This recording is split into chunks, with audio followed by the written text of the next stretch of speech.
Welcome to our backyard. This is the Backyard Philosophy Podcast. We are two friends having a discussion after everyone else has passed out or gone to bed. Grab a drink and listen as we discuss everything from automation, space exploration, and why the meaning of life is 42.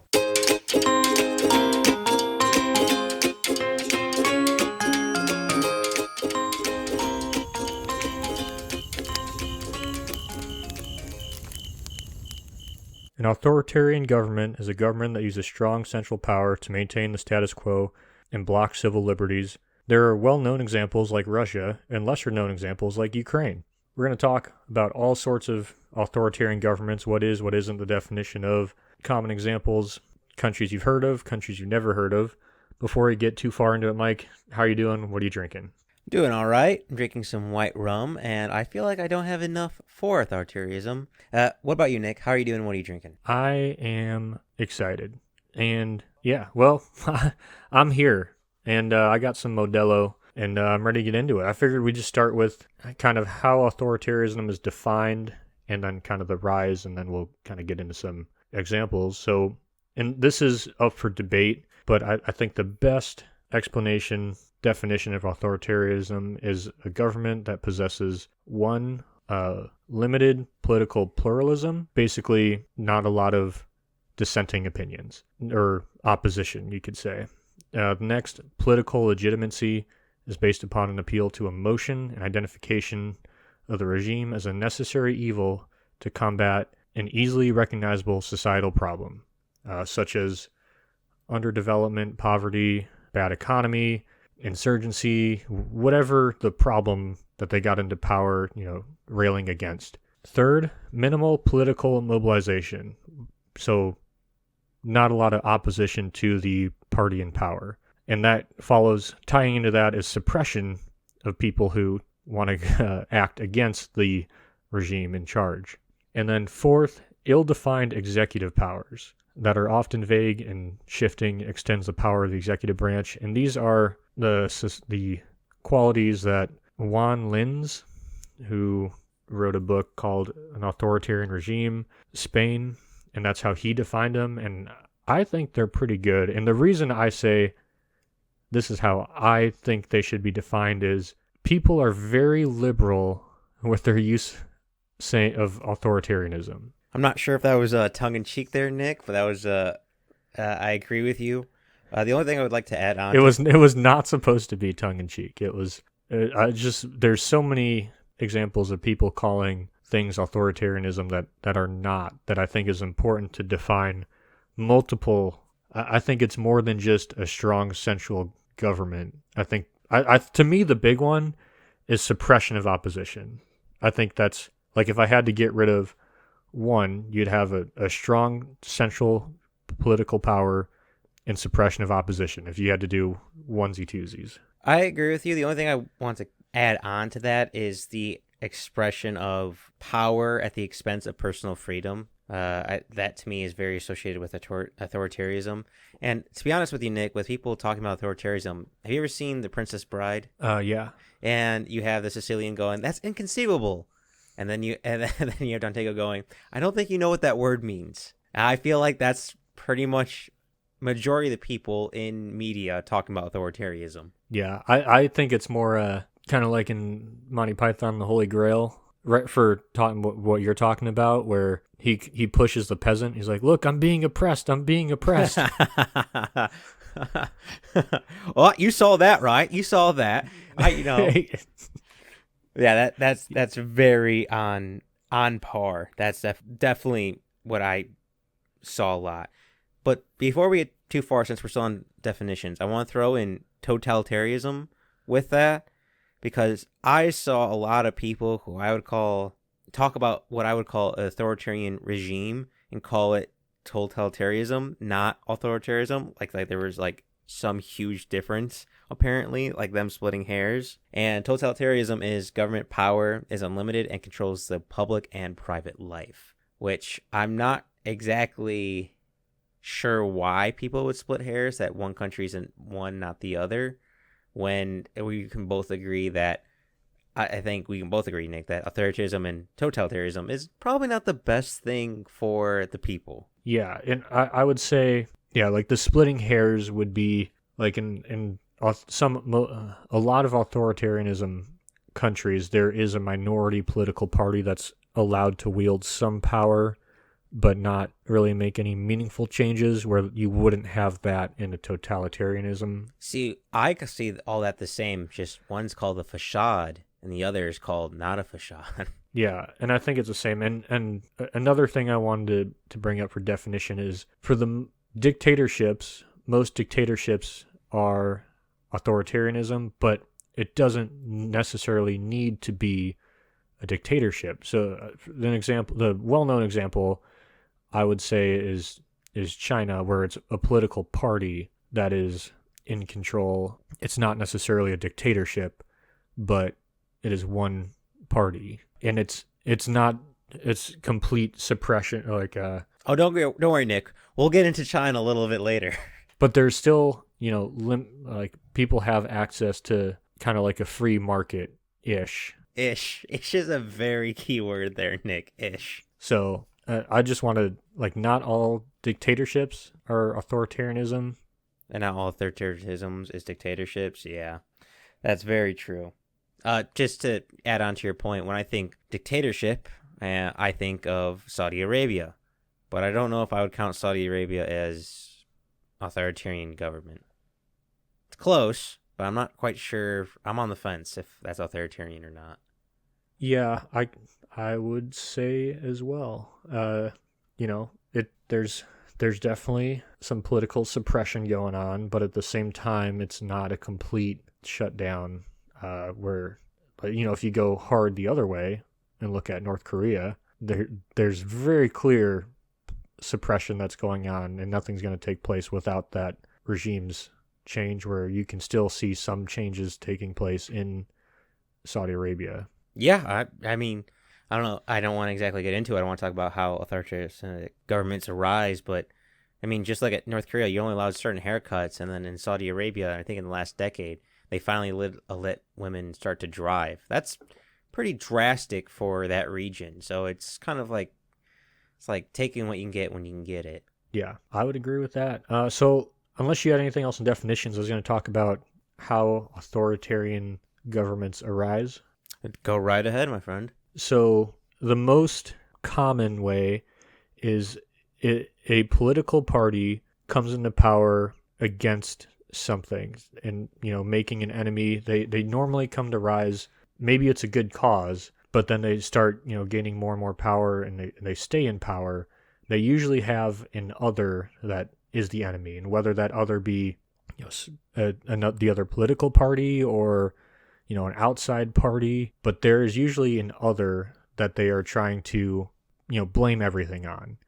And it's not a hard and fast okay, we're here, we want to get rid of X, and then the next day that they get into power, it's a hard takeover. A lot of this is more gradual, giving more and more power to the central government or the leading political party, taking power away from it ends when you take power away from your other groups, right? So those usually include any opposition party in the government, and so you can do that from beating them out in elections and then kind of making elections kind of like a sham. But there's also authoritarian governments like Botswana and that other places where it's kind of just like there's one political party, and they haven't really had to destroy too many institutions to maintain power, just of how they maintain power. And part of that is because they make the country work in a way that people, it's not terrible to live there for these people. So they're not exactly pissed off, So, if you look at it, it's technically authoritarianism, but it's not the dictatorship that you're thinking of. Yeah, but before we get too far into that, I saw some common themes with the rise of authoritarianism. The main rises is authoritarianism usually comes after post-war, an economic turmoil, extreme nationalism, or entitlement. I would like to throw all those together and say anger. That authoritarianism rises from anger, and I would also like to throw in fear. Authoritarianism rises from anger and fear. anger that they're in an XY situation of like probably the most example that everyone thinks of is Nazi Germany. You know, Germans were supposed to pay war reparations. They were poor. They were angry. That's economic turmoil. Post-war, that kind of leads to authoritarianism. Fear of like not knowing what to do. People will gladly give up freedoms because they're scared. They want security. And that gives into like one political party saying we can fix this, we can fix Y. It's these people's fault. It's because those people won't step down. Those people won't do this, and that's very quickly how those political parties get into places of power, where authoritarianism just thrives. That is a very good explanation that I would have used a lot more words to try to get across. I want to throw this a caveat because I don't really know if this fits anywhere else, but I came across an interesting scientific paper. It was more of a philosophy paper than scientific paper, but it was about how economic development increases the likelihood of democracy, while big government or big business, it's like big business meaning monopolies, decreases the chances of democracy and increases the chance of authoritarianism. Which I can... Is this... I read a paper that said that resource-rich countries are more prone to authoritarianism. Is this the same paper that we read? No, this one was solely on just businesses based. Like, if money is allowed to flow freely between classes, it had nothing to do with resources. Okay, so what you're saying is, so the more free market based, the more democratic the countries are, the higher likelihood of democracy of happening, and the lower those chances, such as big government or monopolies, the higher in chance of authoritarianism, which honestly makes sense to me. Yeah, that does make sense. Well, that's like, look at just the United States in pretty much any industry, and you look at regulations of who's trying to push more regulations. It's, usually the, whatever political party plus big business. So, for example, like in the timber industry, you're going to see a lot of, environmentalists. And the reason I bring that up is that I grow trees. I work in the timber industry. Environmentalists push for more strict regulations on timber, and the smaller companies push back, but the bigger companies are like, okay, because they can take the hit, and it's actually better for them because it costs more to operate in that area with more regulations, but they're going to be fine. So the more regulations, the better they have. So I can see how, and as time goes on, they get bigger and bigger, and they make it so pretty much financially, they're one of the only bigger companies are allowed to operate, getting into that monopoly status. I love how we're talking about dictators and authoritarianism, and you somehow still brought it to trees. Well, that's how my brain works, and if you haven't figured it out by now, I liken it back to things in my life, and that this is what I know. I know trees. Sticking with your real world scenario, and I'm adding onto it, and I can't stress this enough. This is just a analogy, but it could be like a bunch of environmentalists are angry about one company doing this, and so they use that anger to point the blame, to ruin it for everyone else, to start taking away freedoms, because like the environmentalists going, this company's not doing X, Y, and Z, and that slowly can lead to authoritarian power. That doesn't necessarily get me and happen. A lot of environmental stuff is done good stuff. I'm just using that as an example based off of yours, Nick. Yeah, I love how you described it as fear and anger leads to authoritarianism. One, because that transitions beautifully into Star Wars. Talking. God damn. Nick, new rule. You can't talk. If you're going to talk about Star Wars, you can't talk about trees anymore, and you will respect my authority. All I'm saying is democracy dies with thunderous applause. And I don't feel like I need to explain that, because if you haven't seen Star Wars at this point in your life, you're fucking up. Not only that, but you're probably you're probably living in an authoritarian country. I mean, at this point they just need to start showing it in schools to make sure everyone's seen it.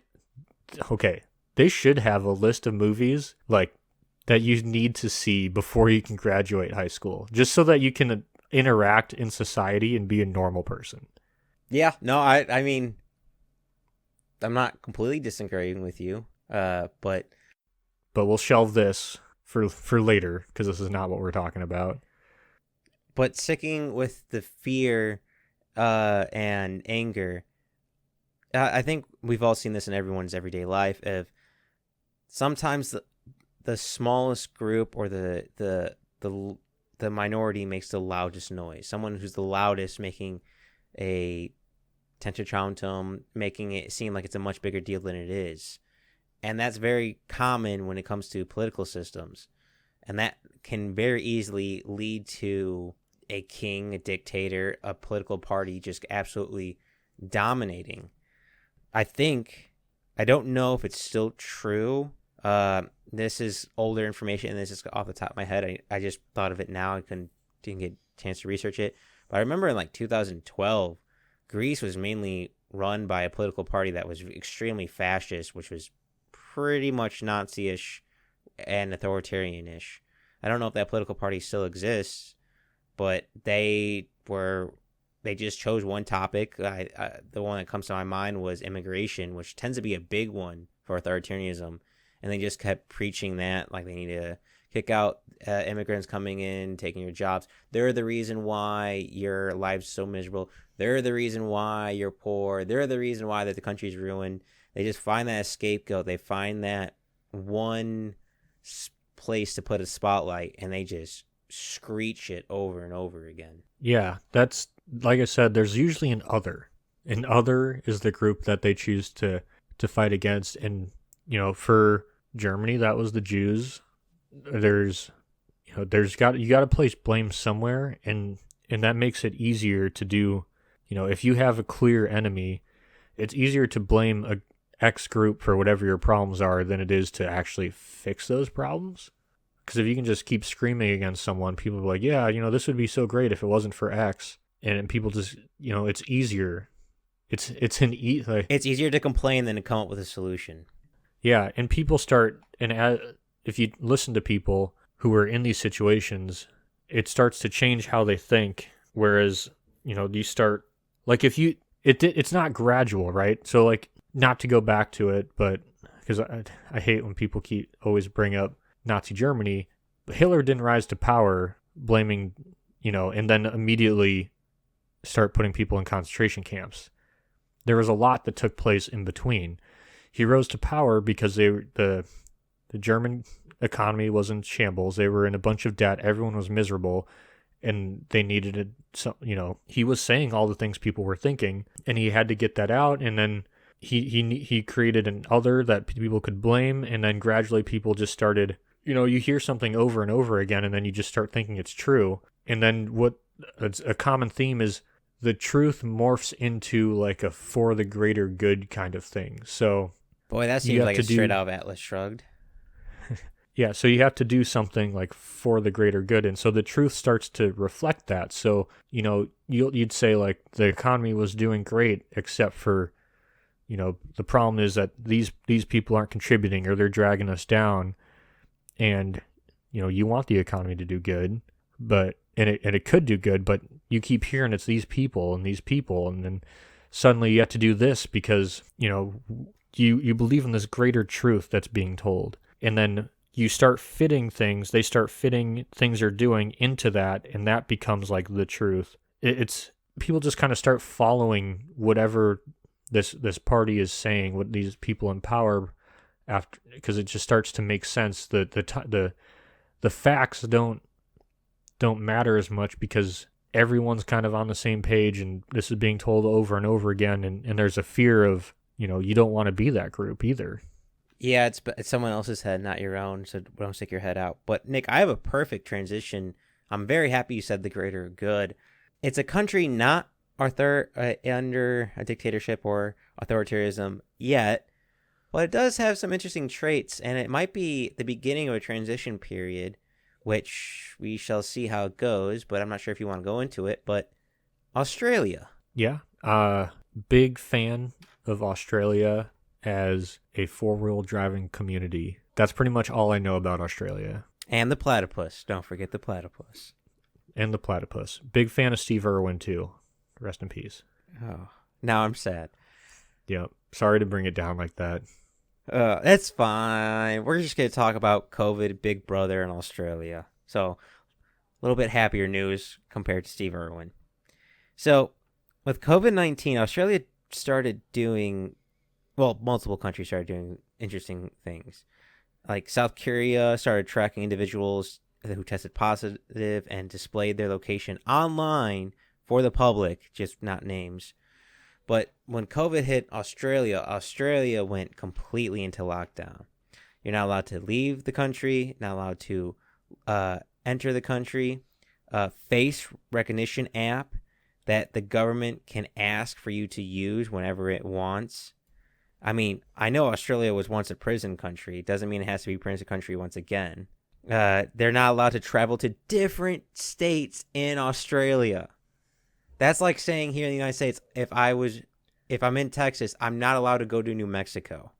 That's bonkers to me.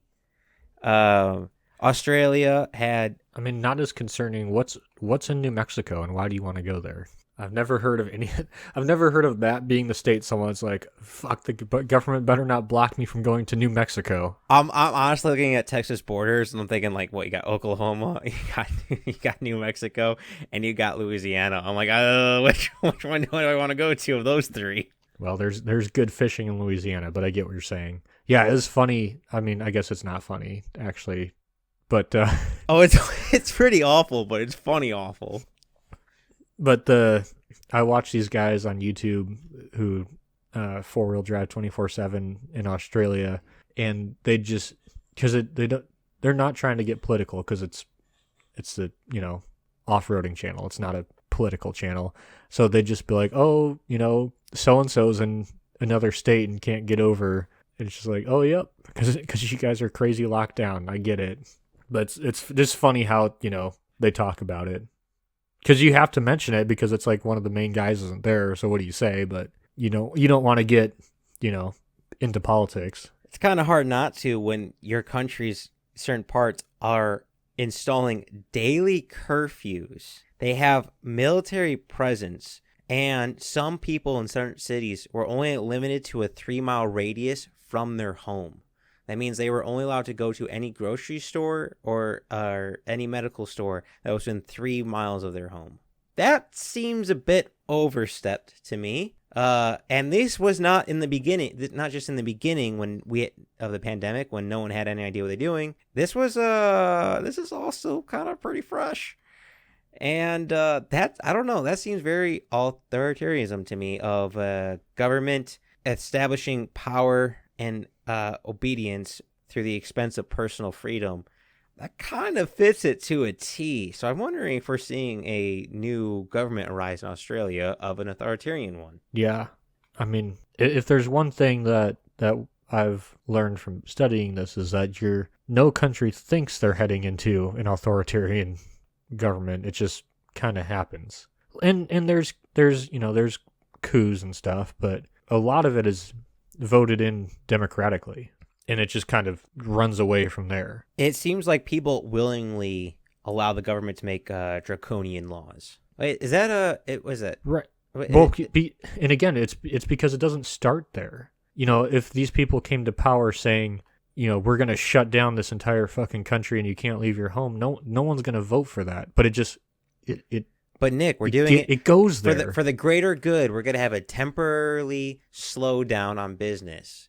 For the greater good, we're gonna have a shutdown for people's health. For the greater good, we're not gonna allow you to travel more than 3 miles from your home. For the greater good, we're gonna allow you have to use an app anytime we contact you, you have to reply, or if not, we'll have some security guards come to your home to check on you.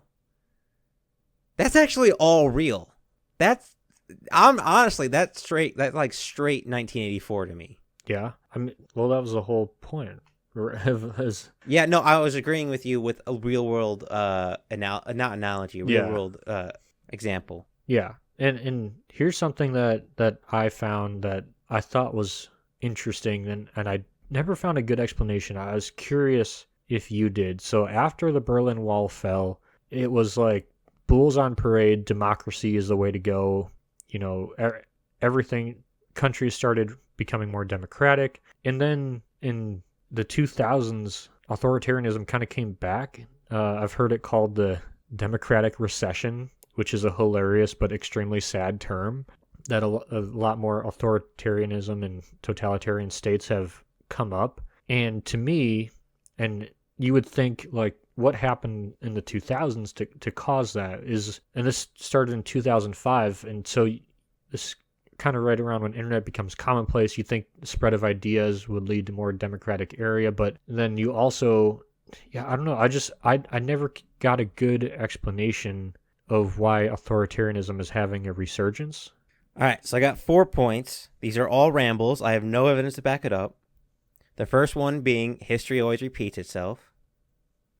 The second is monkey see, monkey do. So you see one authoritarian government get away with it, and you're like, well, I can do that. 3, it's people who, I was going to say, who didn't grow up in the worst of the regime, so they don't really know how bad authoritarianism is. But that's not true. Some of these people who are now in charge of their political parties in their countries have been in part of the regime authoritarianism. So maybe they just think it's a part of life. Because I'll be honest with you, Nick. It seems like the authoritarian leaders, not just the followers, but the actual leaders, all are the older crowd. It's politicians, so not surprised. But I was more surprised on how many followers they have who are young or middle-aged. I'm like, you are not getting educated. Or maybe they're just so indoctrinated that they just start from birth that they don't know any better. But those are probably my top of the reasons of happening. It's just history it just repeats itself. Monkey see, monkey do. You see one person get away with it, everyone starts doing it. Or it's just, I don't know. I guess it's like communism, Nick. We know it doesn't work, but yet we still keep trying. Yeah. So I tried to find an explanation that I felt was right, and I was given a few. They just didn't make sense to me. So the big one that I think could be, like, if I had to pick with the most likely, I would say the success of China using an authoritarian model to become a major power in other countries trying to emulate that. I would say that is possibly, maybe that's what it is. That's of the ones I'm going to read, that's the most likely. I think. I don't think it's a good explanation, but I don't know. The other is with globalization and, people moving around. Like you mentioned, immigrants is a big one. Talked about the rise of, quote unquote, new nationalism of, there's X party coming in, they're changing things. I don't like it. Let's, gain power to keep things the way they were. Viktor Orban from Hungary pops to my mind from that. He's very strong in immigration and anti-gender rights. The other thing is that the financial crisis in, I think it was like 2008, of how, slowed economies, less of a market economy, people defaulted to more, reliance on the government, which then gave rise to more political power for the government, leading to an easy gateway into authoritarianism.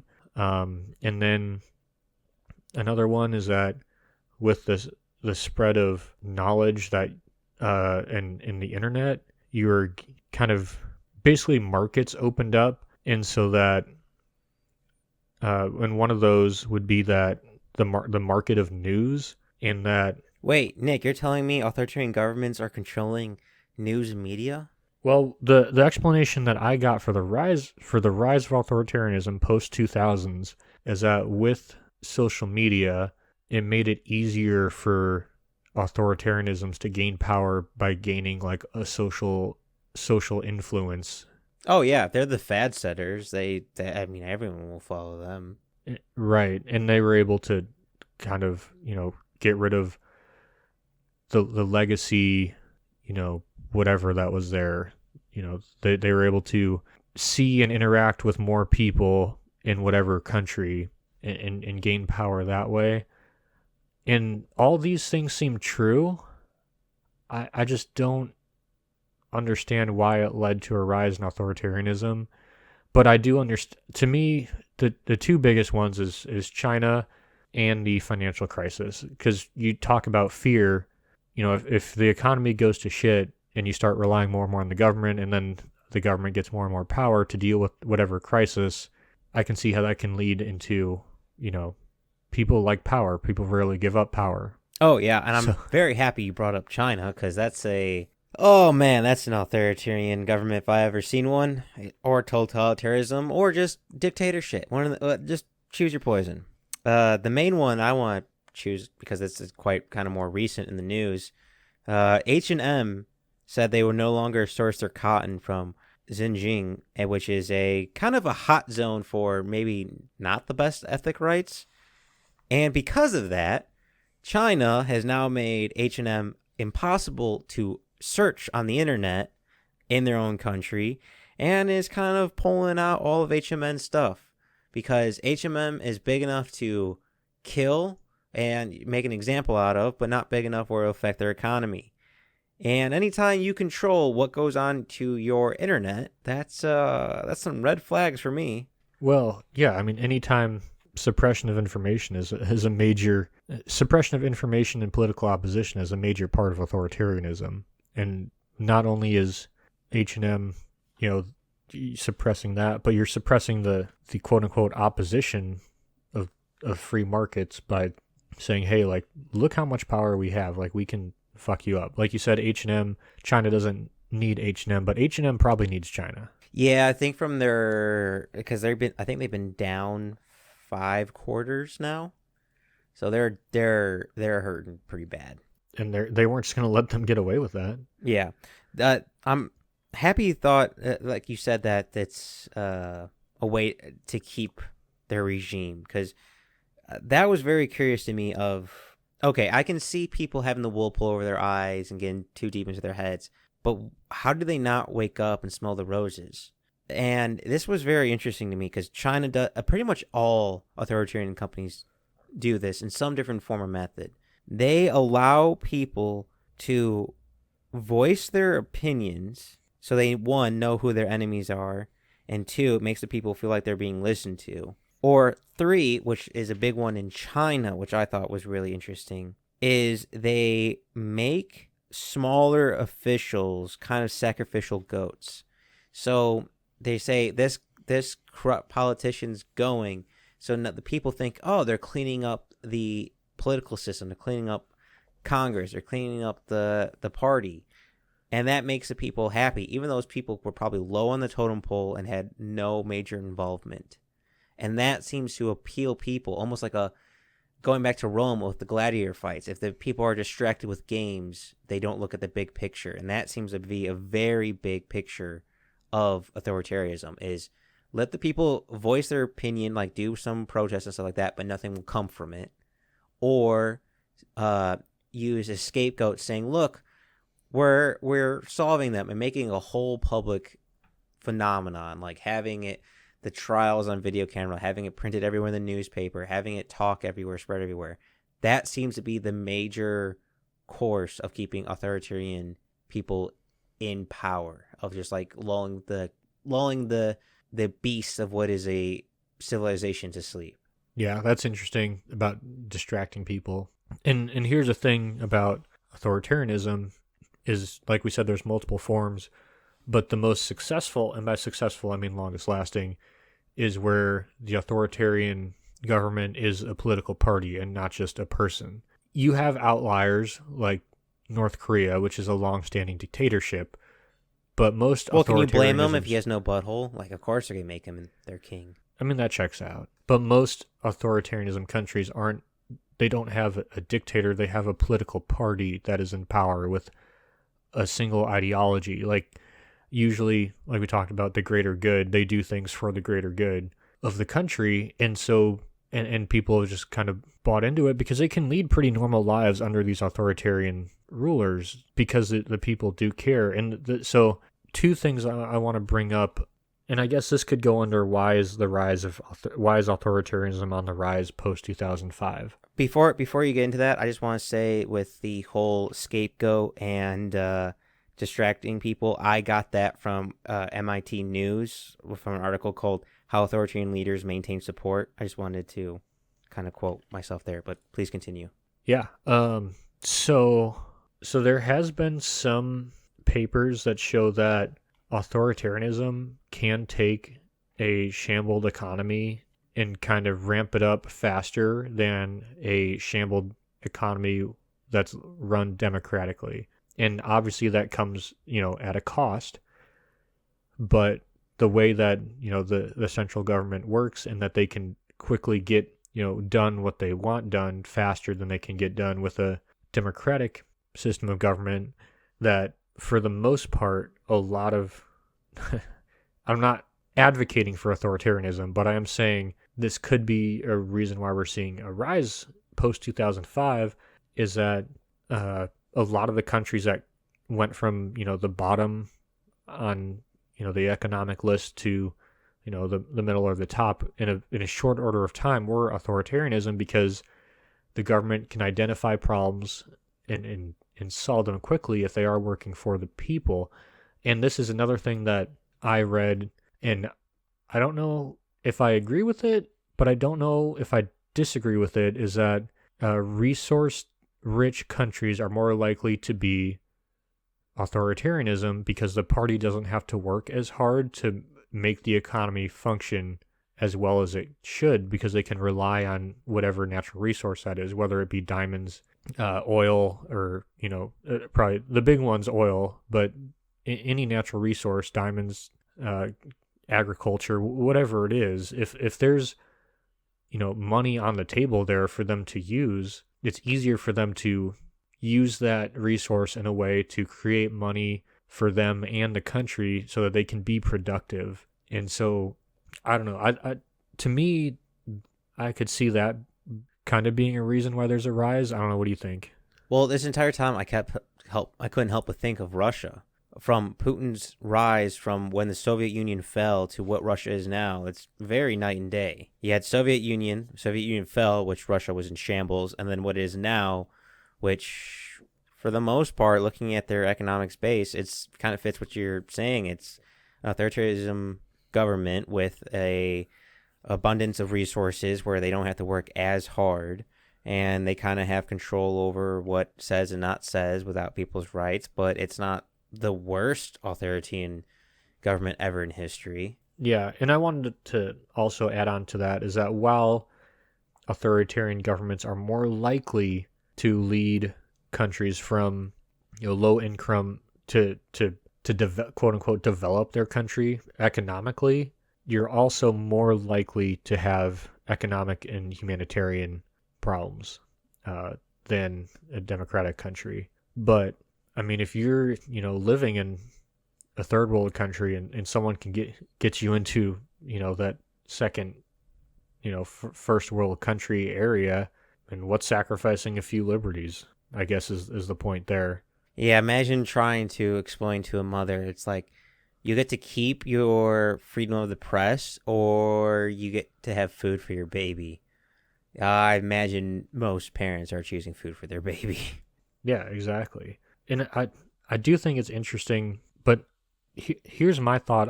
I don't know, like you mentioned Russia. The question is, do I agree that resource-rich countries are more likely to be authoritarianism?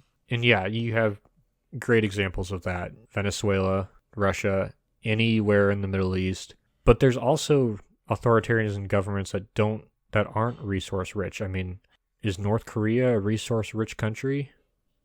Well, no. But I think it's not saying that they have to be. I just think it's saying it's a likelihood. More likely to be? Yeah. It's like, oh, you have a history of this in your family, you're more likely to get this disease. You have a likelihood, if you have more natural resources, you're more likely for X, Y, and Z. That's how I've been registering it. Yeah, that's a good point. But since we're talking about the rise of authoritarianism across the world, that's just a boom, what the hell is happening in South America? Why are there so many authoritarian governments in South America? Like, I understand parts of Africa, I understand parts of the Middle East, I understand parts of Asia, why they're authoritarian. It's just South America really caught me by surprise of like seeing countries that were economically stable, in my opinion, where things were seeming to be on the upright, but they just switched over to authoritarianism, which I had no idea why. I guess if you have no enemy, you create your own enemy. Well, part of it is maybe that they were it wasn't super long ago that they were fighting for their independence, and so they haven't had as long to be their own country. Like we said, they are resource rich. They have the rainforest, they have timber, cattle ground there. They have oil, Gas, diamond, copper, you name. I mean, look at Chile. How much copper is in Chile, or diamonds? One of the two. so I guess they're more likely to be authoritarianism then. I couldn't tell you. It's just weird how I understand anger and fear. Like, that makes sense to me. People will always do dumb things out of fear and anger. But when things are overall for a country, again, this is an outsider looking in, so I don't know the emotions of the people in the country. So take this with a grain of salt. But from outside looking in, if I look at like Colombia is probably not a good example. Argentina was it's a pretty powerful economic thunderhouse. I mean, granted, you had the one prime minister who kind of was corrupt, which could have pulled the string, which kind of undone everything. That's a possibility. But now it's getting kind of scary with all the South American countries falling, that maybe Argentina is going to soon fall into an extreme authoritarian government. Just for an example, right now for people running in Colombia, a former M19 terrorist, Gustavo Petro, is heading the polls. In Brazil, a 2-time committed felon leading the polls. So, I mean, they're not really caring about their criminal history, so I imagine they have to be saying something quite eccentric to pass the blame to someone else. It's like, I was part of this terrorist organization because they weren't doing X, Y, and Z. It's just, that seems like just a stretch for me, but yet it's somehow working. I honestly don't know enough. I'm trying to think, who was the guy who tried to unite all of South America? Like, everything is named after him. Couldn't tell you. They're one of the named countries down there. One of them is named after him. Chile, Venezuela, Brazil, Argentina. We have Simon Bolivar. Bolivia. Okay. Bolivia. There we go. I was trying to think back to him because he is the last known, or to me, the last well-known leader, charismatic leader. And I don't know enough about him, but I'm wondering if because he. No, what's his name? The guy who was friend with Fidel Castro, Chavez. You know him. Cesar Chavez. Yeah. Okay, so Bolivar was a long time ago. He died in 1830, so that doesn't really stack up.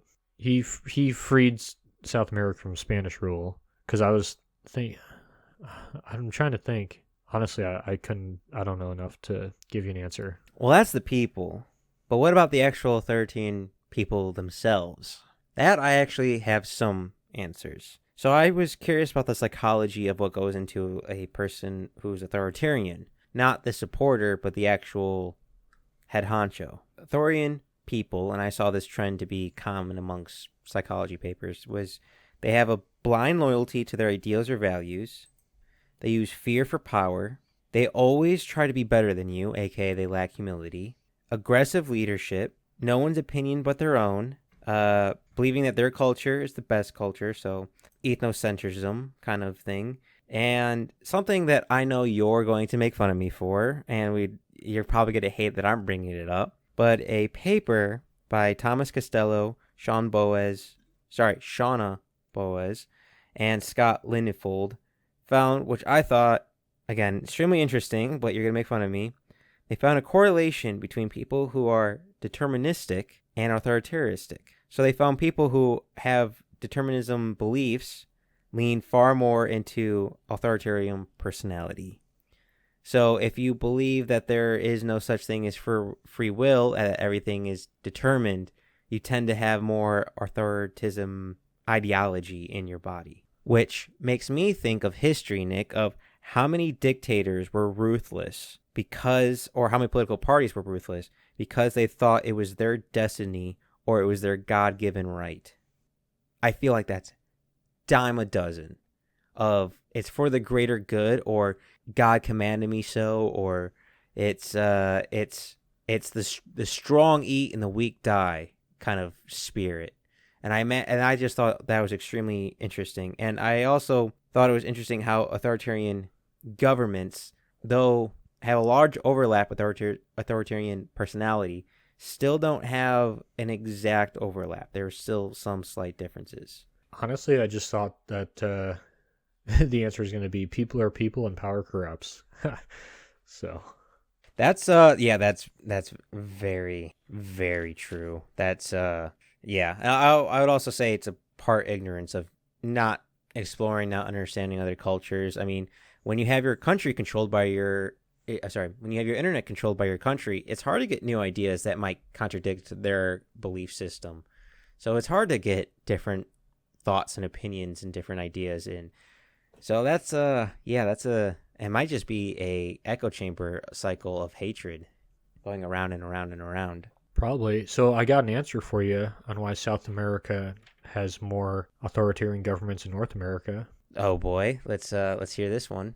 So 4 reasons. So first, the legacy of the colonization by Spain and Portugal did not leave as many freedoms to people as the European colonization. Or I guess Wait. colonization. So they had more freedoms underneath England than they did Spanish. Got it. So the Spain and Portugal rule was more of a feudalistic rule than the English rule was. And the Spain and Portugal had more of a peasant class and didn't allow people as much freedom. They also didn't invest as much in their colonies, so it didn't increase their economic growth. And so the next is the Latin American countries have a much different climate for the most part than the Europeans were used to. And so for the most part, obviously there's exceptions to this rule, they weren't able to grow the crops that were brought, and so it kind of led to a disaster. I mean, if you can't grow anything and you live in a feudal system, it's not how you grow an economy, it's not how you grow people, it's not how people survive. Yeah, you can't tell your plant to respect your authority and just expect it to grow. Yeah, and then there's a lot more barriers between the different countries, whether it be forests, mountains. So it made transport, hence it made trade difficult. So it took a while to develop, trade, whereas the United States is pretty easy to travel in. So it slowed internal economic development, just because it's not like Manifest Destiny where you're pushing west. It's kind of once you hit a mountain, that's kind of it. Like real mountains, not like the Appalachians. Even those I would not want to climb over with pack mules. And second, the early industrialization of the United States and Canada allowed North America to dominate politically, and then it caused the South American markets to just almost completely depend on the United States for goods and services, and so it was never able to kind of become independent.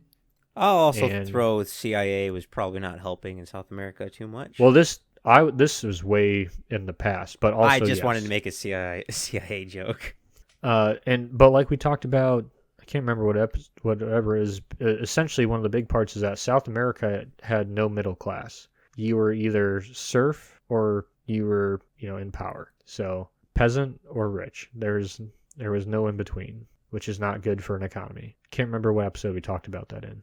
Yeah, can't remember either, but yeah, that all makes sense. If the foundation was rocky at the beginning, it's hard to build upon it. But it's just I am surprised as much as you when researching this, Nick, of 1, people splitting hairs, 2, people actually not knowing what authoritarianism is, and 3, why authoritarianism is rising. Like more than 20 countries, I would say, are authoritarian in nature, which is what there's how many countries are there? So like 182. 182.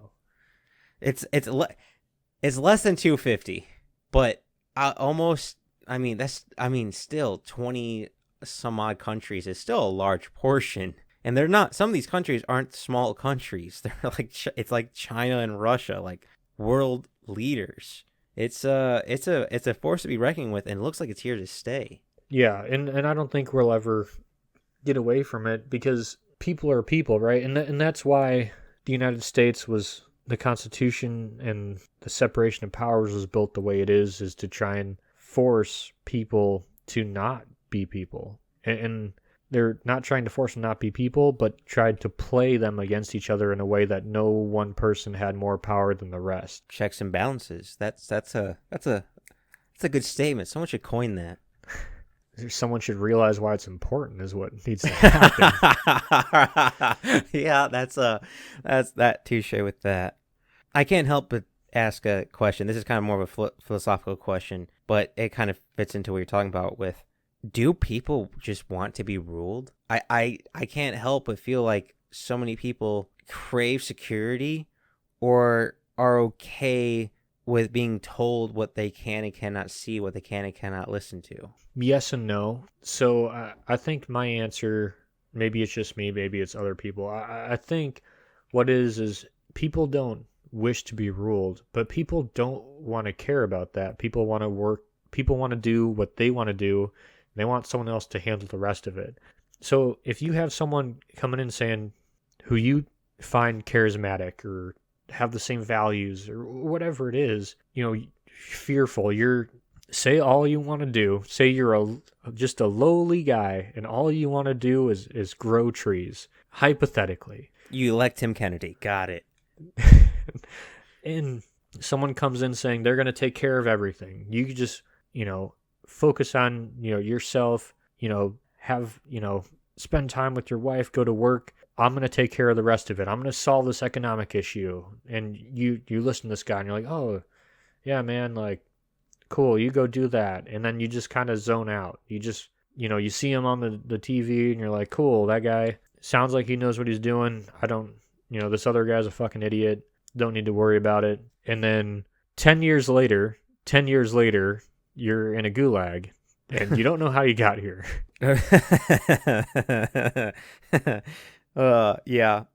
It honestly, just thinking about it, authoritarianism seems like a Ponzi scheme, but instead of with hopes and dreams of making a lot of money, it's fear and anger of wanting things to change. It's like you tell one person, they tell two people, those two people tell those two people. Or am I wrong with that? I'm thinking. So I guess my answer is, but also all politics are a Ponzi scheme. So touche. So I don't know where to take it from there. Fair enough. That's, I don't know, that just popped in my head, and I'm just curious on that because it seems like, I don't know, to me, to answer my own question, it seems like a lot of people want to be part of something, which is why Ponzi schemes work. And I also think a lot of people want to be part of something is why authoritarian rises. It's like they want to be part of the quote-unquote solution. They want to be the ones who are on the winning side. And they want to be virtuous. Yes. That's what the whole, when we're talking about authoritarian personality of ethics, like thinking that their ideas are the best ideas, thinking that their culture is the best culture. It's pride, it's ego, and it's a very dangerous emotion, but I feel like that's also very well fed into of it seems as like it's very easy to turn fear into ego or anger into ego of like, hey, don't be scared of these bullies that are ruining our country. We're the right ones. We're on the right side. We're the chosen ones. Be proud of it. I can see a lot of speeches in history happening like that. Well, right. And this is where you get into dicey water, right? Because I don't know where I want to go exactly, but... Cannonball and jump right in. So, the word that comes up a lot, I would say it's a hot topic, except I'm pretty sure it's only driven there by bots, is nationalism. And people talk about nationalism, which the definition, is pride in one's country, which everyone should take pride in their country, unless it's a piece of shit, in which case it's also your fault because I think that's the goal for every citizen, is to be part of a country that they're proud of. Yeah, and right, the definition of a citizen is a a person who resides in a state and has rights and obligations, and part of those obligations include making your state a better place. I mean, whether that be through service or just being a good fucking person. And so, people look at Germany, post World War I Germany as an example of why nationalism is a bad thing. But they don't look at post 9/11 United States as why nationalism is a good thing. I would say also after World War II, during the Cold War, nationalism in the United States was huge. Well, true. I mean, with the caveat, with the Red Scare, we have to acknowledge that. Now, granted, no love for communists on this show, but maybe we should have made sure they were communist. No, they've tried multiple times and failed. They're good. They're good. So, I mean, there's no right or wrong. People bring nationalism as a reason for authoritarianism, but also ignoring the good side of nationalism, of being fucking proud to be whatever country you're in. As we're recording this, it's coming up on the 4th of July, and I like to see people with flags outside. I like to see people being proud to be Americans, because we all live in this fucking country. I mean, we should get along. Now, does that mean we need to start getting rid of people if they don't, take pride in that? No. But we also need to, I think people don't, they only, whenever anyone says the word nationalism, they only think of Germany. They never think of the United States after 9/11. Or France after the Paris attacks, or London after the bombings, or Israel after the, was it 86 Olympics? It's Well, I just say Israel all the time, if we're being honest. Yeah, that's fair enough. Yeah, it's like the word jaded. Jaded's used constantly wrong, or it's just like Kleenex. It's just so affiliated with that brand when it's actually face tissues or whatever they're called. It's kind of like that. It's just so associated, it's hard to disassociate. Yeah. And now that I looked, the definitions change, so it's let's see, let's go to Merriam-Webster. Well, while you look that up, I think to me nationalist is I'm loyal to my country, not loyal to but I'm not to the assholes who run it, if that makes sense. Well, that's what it should be. The definition on Britannica is ideology based on the premise that the individual's loyalty and devotion to the nation state surpass other individuals or group interest. Ooh, I don't know if I like that new definition. I don't know if that's accurate. Well, it's obviously been changed post, 2016. So Merriam-Webster's is a sense of national consciousness exalting one nation above all others and placing primary emphasis on promotion of its culture and interests as opposed to those of other nations or sub-national groups. Yeah, nationalism has changed a little bit, because when I think nationalism... We live in a world where people change word definitions all the time, so it's kind of unfair to have to kind of recall that, the new definitions. Yeah, I can barely speak English. You expect me to understand the definition of words? But nationalism to me is every time like I'm driving somewhere, I'm out by a bonfire, and I see the moon, I go, fuck yeah, America put men on that moon. That's super awesome to me. Not only for humanity, not only for science, but just for our country. That's fucking awesome. Granted, the Germans helped a lot, but still fucking awesome. Well, I mean, pretty much any technological innovation the Germans have helped us with. So to say, speaking of suppression of information, 455 new dictionary words were added, but I can't find exactly how many were changed. But I do know that there were some pretty big changes to the dictionary last year in 2021, but I can't find an actual number for us. But not to give credit to the rise of authoritarianism, but words don't mean what they used to anymore. So I don't know. Do with that information what you will. So I wanted to talk about a few interesting countries, and I'm sure you have a list of a few interesting countries. So one of the countries that I kind of ran across researching was Botswana, and I kind of thought it was interesting because it was one of those countries that became authoritarian kind of post collapse of the Berlin Wall, and how we talked about some countries use authoritarianism to jump from a bottom tier economy into the mid-level economy, kind of jumpstart the economy. And they did it with a political party, that took power and kind of took more and more control. And then they kind of ran it almost business-like, I guess. All the public positions are meritocratic as opposed to... Nick, I'm not gonna lie, this already sounds like a mob. Well, yeah. I mean, it's authoritarian. That's kind of how that works, right? But it also is a resource-rich country. With De Beers has 3 big diamond mines, which helped it, jump up in its economic standing. And I just thought it was interesting because it's one, political party that's remained in power.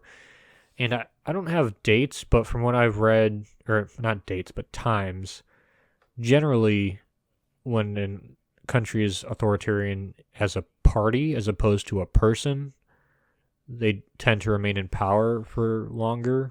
And so the major political party in Botswana has remained in power since, 1966? So it was one of the world's poorest countries, and then in 1966 it jumped up into an upper middle income. So it is one of the world's fastest growing economies. Now, part of that obviously is due to discovering 3 big diamond mines, which doesn't hurt, I'm sure. So but at the same time, it's just interesting to me because, I don't know, for a long time I associated with increased, the more democratic a country is, the richer it is. But after researching this, there's little column A, little column B. Little column A, little column B.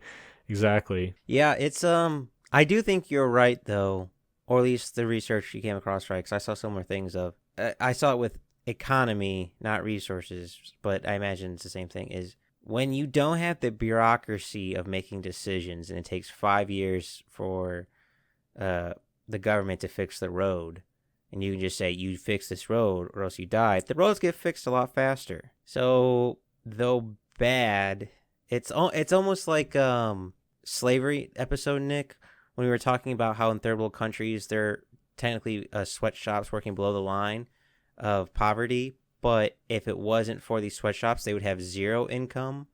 It's almost like bad. It's like a silver lining in a bad situation, so to speak. Yeah, but what was interesting to me about Botswana is that it's pretty much like a developed country. So it does have 3 branches of government, and it's all independent of each other.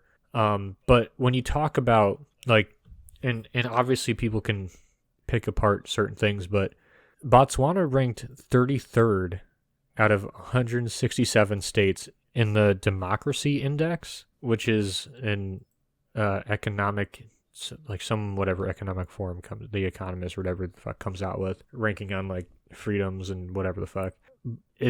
And this isn't, I don't know if this is setting the bar high or low, but it's above Italy. Ooh, that is a good question. But it was the second highest rating in all of Africa. Who's number 1? That's a good question. Well, but it also is classified as the least corrupt country in Africa, which is surprising because it's in an authoritarianism government, because it's been the same political party since 1966. But like I said, it's interesting because it's all merit based.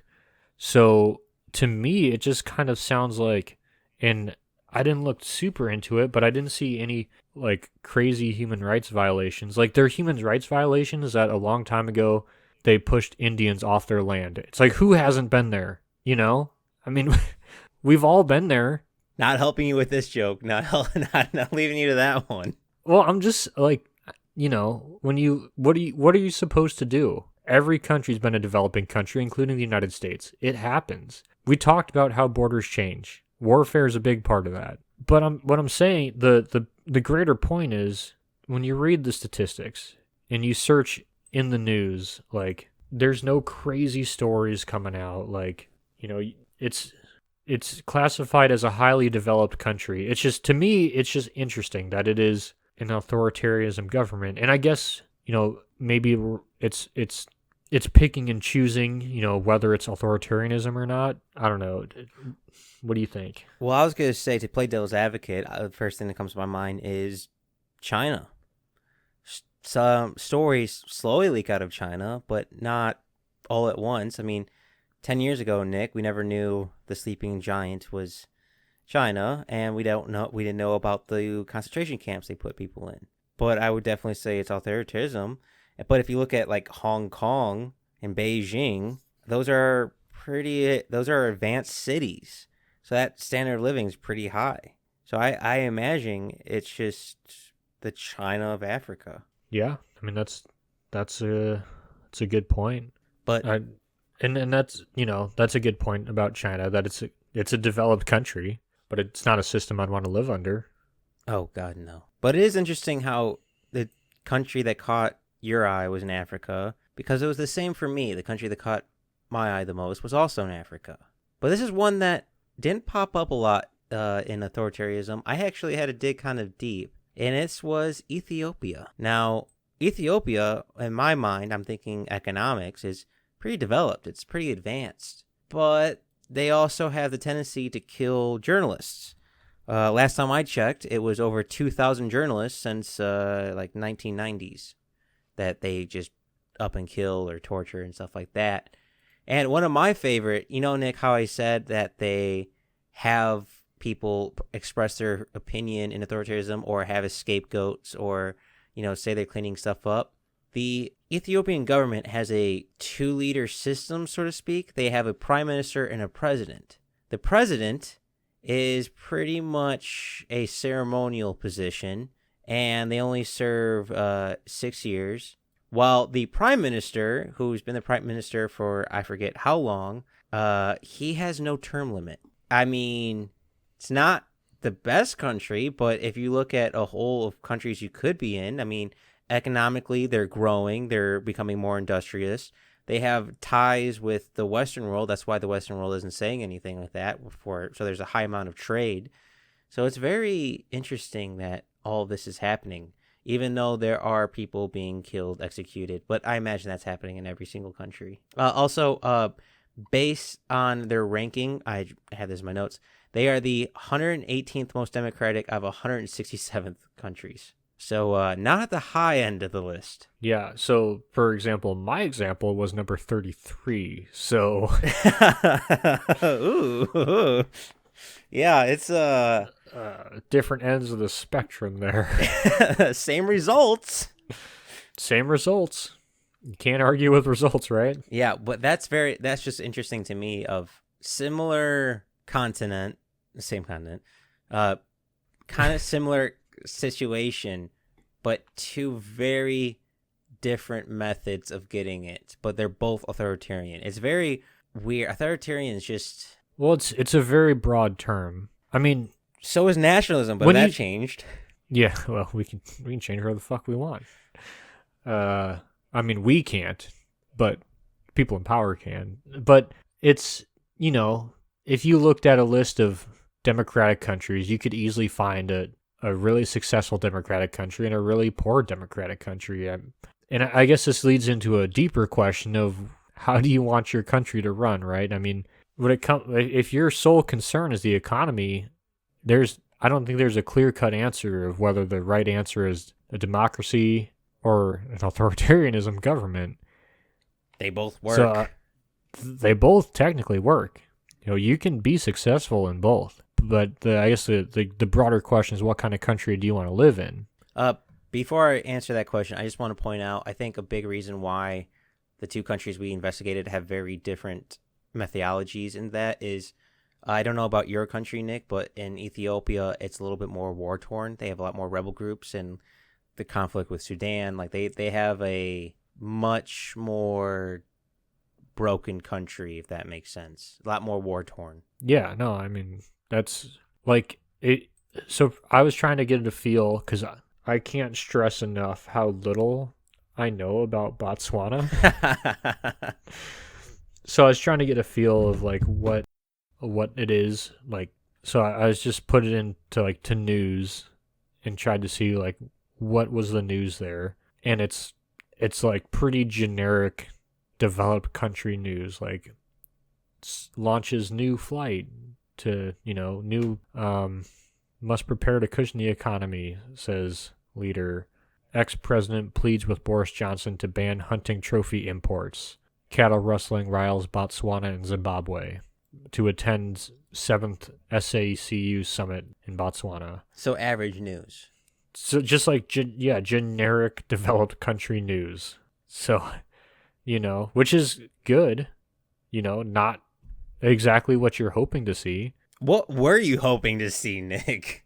Huh? What were you I hoping said to exactly see? what you're hoping to see. Oh, I thought you said not what I was hoping to see. It was like, whoa, whoa, whoa, whoa there, my friend. Oh, no. Well, I didn't want to be like, man, Botswana's doing pretty good. Type in news and it's like genocide in Botswana. Oh, yeah, well, yeah, that's why I had to cover my bases there. Let's just say there's atrocities going on everywhere in the world. That's true. So, yeah, I guess the point that we kind of came to is that from an economic standpoint, freedoms don't really matter. Is that what we decided? Yeah, if the money if the money's flowing, people don't really tend to care. It's if everyone's getting well fed, and the schools are improving and people are getting more dumb items in their household, it's kind of hard to complain. It's hard to change. It's easy to feel motivated when you're, all their bills are paid and you have food in your belly. It's hard to care about anything else when you're starving to death. Yeah, no, I agree. And so again, like, I don't know. It's just, I didn't really know what I wanted to find out from this podcast. I don't even know if I found it out. So I feel like I learned a lot of new stuff, but I don't feel like I learned anything new. Well, the biggest thing for me sense? is how many authoritarian countries still exist. Like, that was the most thing that caught me off guard. The biggest thing to take away from me is there's two things to watch out for authoritarianism, and that is strong central government power and suppression of opposition politics. I would say those are the two big things that, like, the red flag of, hey, is the central government, is this one political power, whatever party it is, but is there too much power in this one branch? Are they suppressing information? Those are the two big red flags. Huh, Nick, is there only a few, it's only like there's a couple countries where these red flags are popping up, but, no one's really caring. Yeah, you look at just examples of authoritarianism with the four qualities, political legitimacy, that can come from, if you have control of the information, you can create a legitimate government if you're the only one who can spread news. And ill-defined executive powers, a strong central government can create ill-defined executive powers. So if you have too strong of a central government and suppression of opposition, you can easily get the other two. So if you can stop those two, then you're good to go.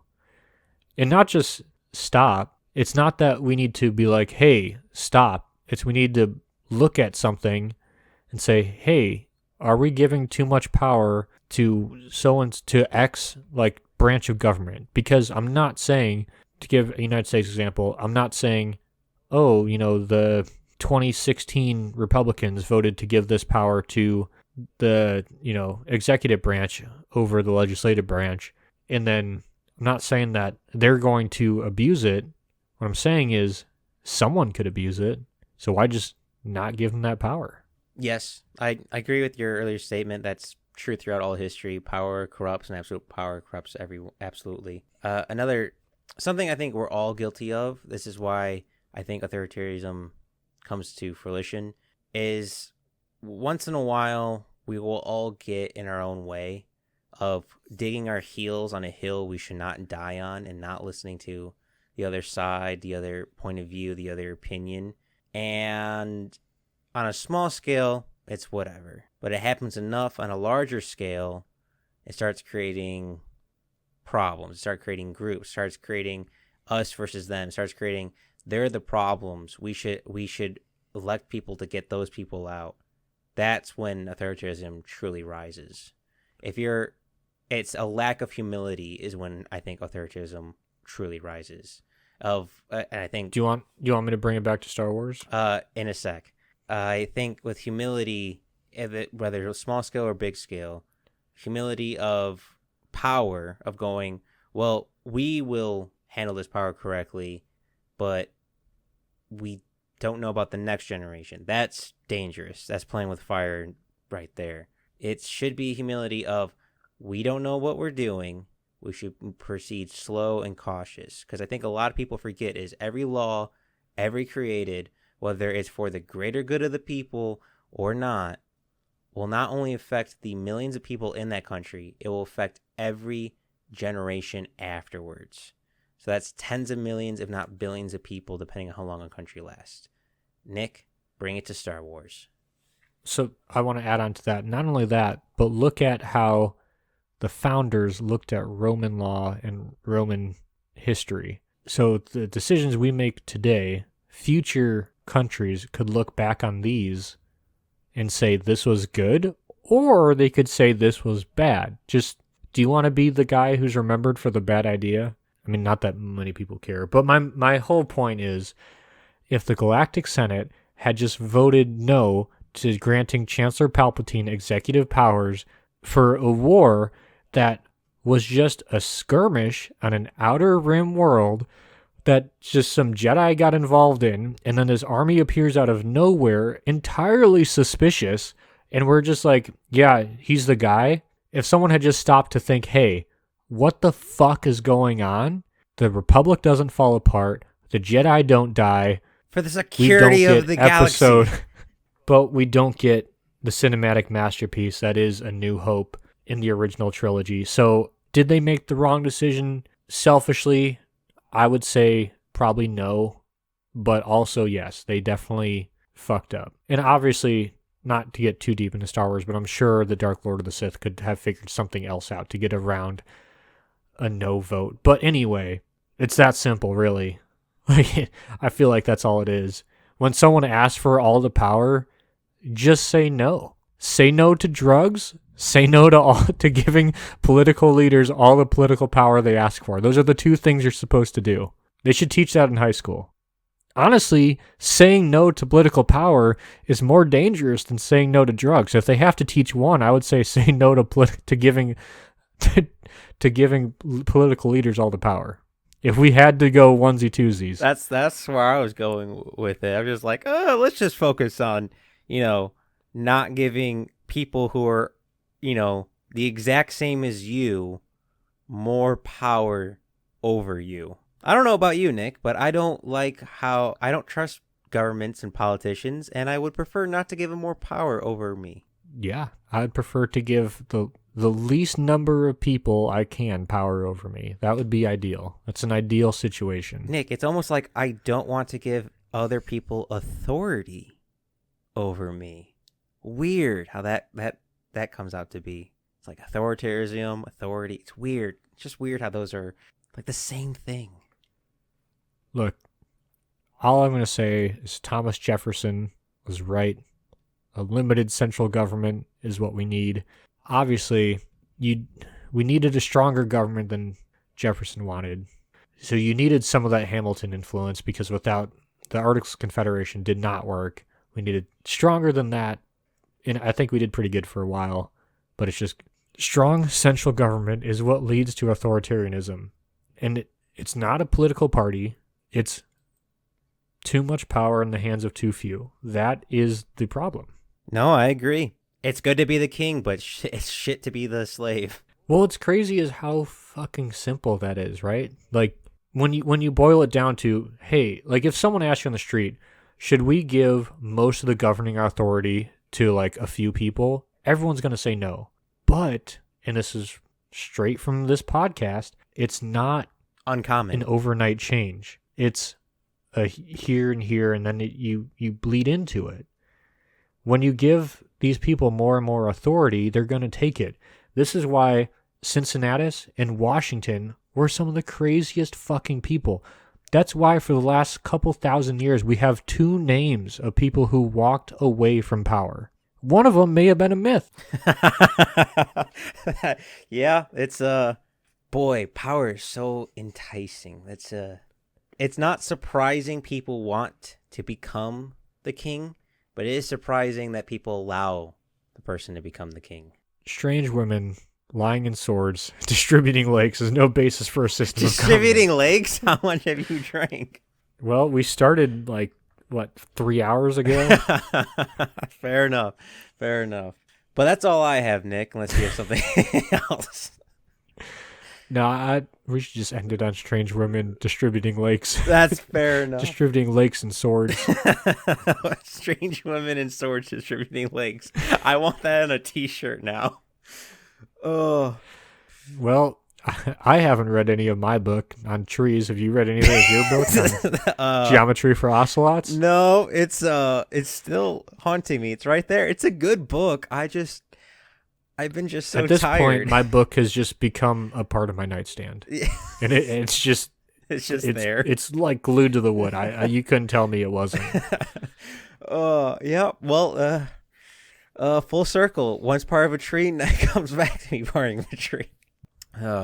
But Nick, if people wanted to tell us about authoritarianism or their experience with it or their ideas about it, where could they tell us? You can find us on Instagram and Reddit, and I check those as much as I read my book, I guess. I am fucking working on it, but I just am not good at it. And I know I have some messages, and I have seen them. I just haven't responded, so I apologize. Well, with that being said, thank you all for listening.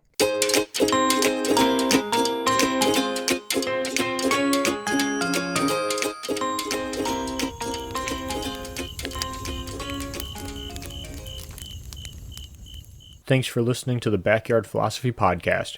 We rarely finish a podcast without missing a point we wanted to bring up, so let us know what we forgot. And if you have a topic you want us to talk about, let us know at Backyard Philosophy on Instagram and Backyard Philosophy Podcast on Facebook.